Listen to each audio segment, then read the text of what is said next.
Welcome to the deep dive. Today we're jumping into one of cognitive science's really big questions. What is the relationship between our thoughts, this abstract symbolic stuff, and the physical reality of our brains? It's the ultimate wrestling match, isn't it? The clean logic of ideas versus the messy biological wetware of neurons. Exactly. And for decades, it seems researchers have been split. Is the mind a logic machine, like a computer? Or is it a vast, tangled network where everything just sort of emerges? Our mission today is to distill the core material you've sent over, focusing on three foundational big ideas that really map out how this field has evolved. Okay, so what are we covering? We'll start with the big shift away from computers and toward neurons. Then we'll dig into the theory that really defined that early era, the physical symbol system hypothesis, or PSSH. And the third? And finally, its philosophical cousin, the language of thought hypothesis, LOTH.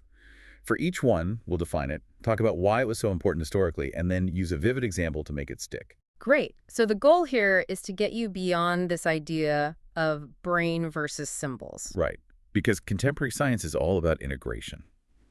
Let's start at the beginning then. Yeah. The 1950s, 60s, the computer metaphor era. Before this, we had behaviorism, which basically treated the mind as a total black box, right? Just stimulus and response. Exactly. You could only study what you could see.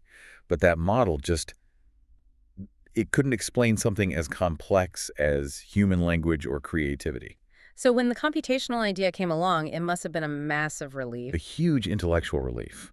You have pioneers like Alan Newell and Herbert Simon asking, essentially, what if thinking is just computation?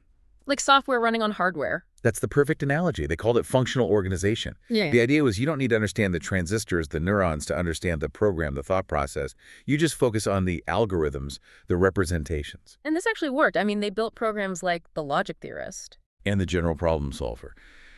And they can prove theorems, solve complex puzzles. It was the first real proof that you could model complex thought as a sequence of simple symbolic operations. You really can't overstate how huge that was. It gave psychologists, computer scientists, philosophers a common language. For the first time, yeah. They had a testable framework to talk about what was happening inside the black box. But the sources are pretty clear that this computer metaphor started to break down when it met the real world. Why was that? It was just too brittle. Classical computers, the symbolic kind, they lack these really crucial properties that human minds have. Take perception. Okay. How do you recognize a friend's face in a split second? Even if they're wearing a hat or the lighting is bad or you see them from a weird angle. Right. The input is always changing, but the recognition is instant. A purely symbolic system was just too slow, too rigid. It couldn't handle that kind of variability. And the brain itself has these built-in advantages. You mentioned things like fault tolerance and content-addressable memory. Can you unpack those for us? Sure. Fault tolerance is just the brain's incredible resilience. I mean, you lose thousands of neurons every day, but your whole system doesn't crash. It degrades gracefully. Whereas with an early computer, if one transistor fails... The whole program can crash. A complete system failure from a tiny error. Okay, and what about content-addressable memory? Well, that's the difference between searching your computer for a file by its exact name versus, say, smelling something and instantly recalling a whole childhood memory.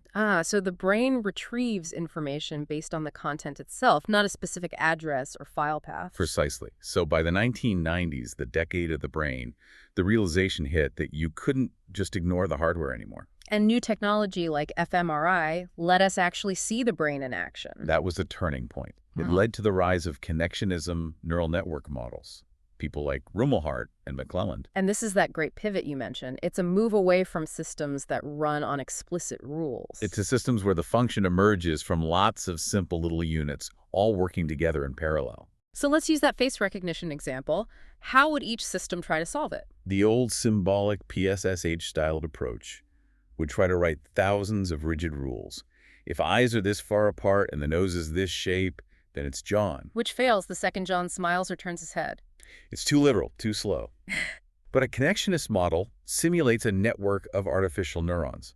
You show John's face, and it just registers a whole pattern of activation across the network. And it learns that pattern is John. It learns to generalize that pattern, so it recognizes him from any angle. The recognition emerges. It's fast, it's flexible, and it's fault-tolerant. That makes the link between the biology and the function so much clearer. And that pivot brings us right to our second big idea, the theory that started it all. the physical symbol system hypothesis, PSSH. Right. Proposed by Newell and Simon back in '76. This was really the founding statement of early AI and cognitive science. The claim was, and this is a direct quote, "A physical symbol system has the necessary and sufficient means for general intelligent action." That word sufficient is doing a lot of work there. It's not just one way to get intelligence. They're saying it's the only way. That's the claim. You just need physical patterns, symbols that you can combine into structures and then manipulate with rules. The intelligence is all in the symbol manipulation, whether you're using silicon chips or neurons. So what made it so powerful? Why did people buy into it so strongly? Because it's brilliant at explaining two things: systematicity and compositionality. Okay, let's break those down. Compositionality just means we build complex ideas from simple parts.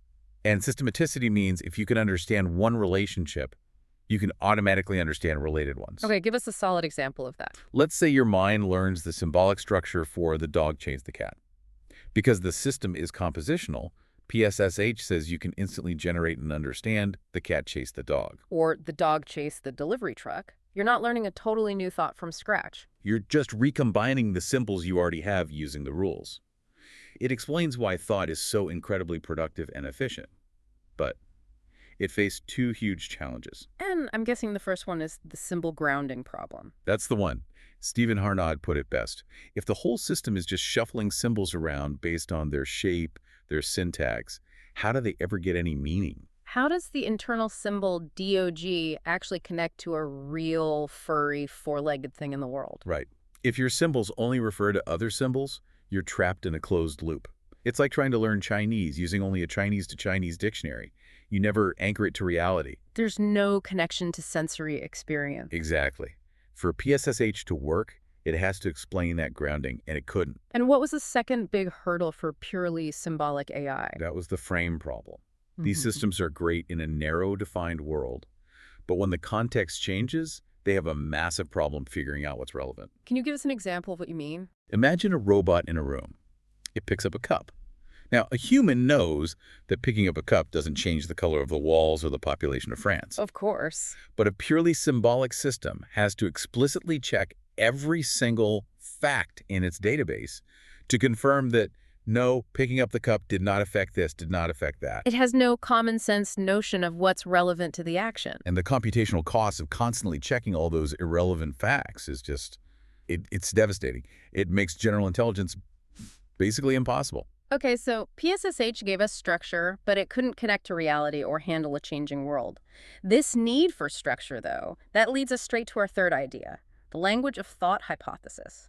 LO, though. Yes, and this is most associated with the philosopher Jerry Fodor. He takes a symbolic idea and gives it some serious philosophical weight. The core claim is that thinking happens in an innate internal mental language. He called it mentalese. So it's not just like a language, it is a language with its own syntax and semantics, separate from English or any other spoken language. That's the idea.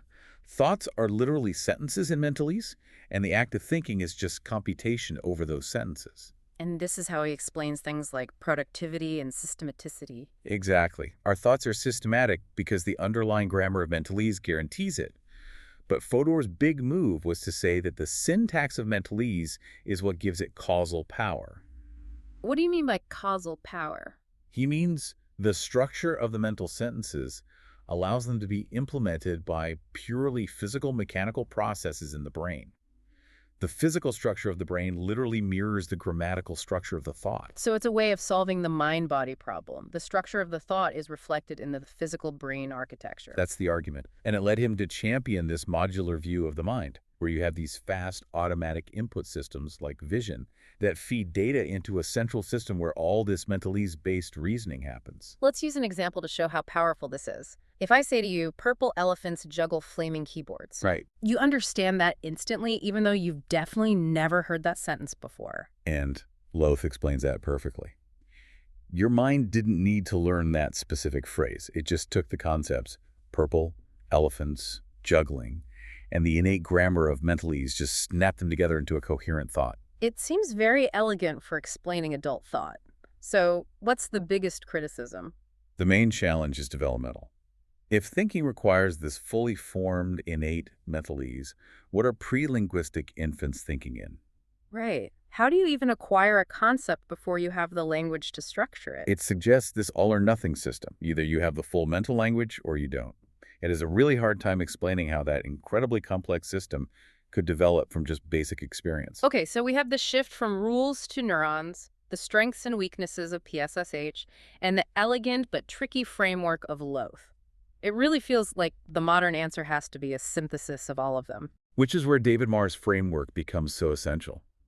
He argued that to completely understand any cognitive system, you need to analyze it at three distinct levels. You can't just pick one. Let's lay those out for everyone. What's the first level? First is the computational level, the most abstract. It just asks, what is the goal? What problem is the system solving? Okay, and the second? The algorithmic level. This is about how the problem is solved, what representations are being used, what are the steps. This is where theories like PSSH and Loth live. And finally, the level that neuroscience forced everyone to take seriously. The implementation level. How is it all physically realized? So for us, that means neurons, synapses, brain chemistry. You need all three to get the full picture. That feels like a really crucial takeaway. So let's synthesize this whole deep dive into 4 clear, actionable points for you to remember. 1.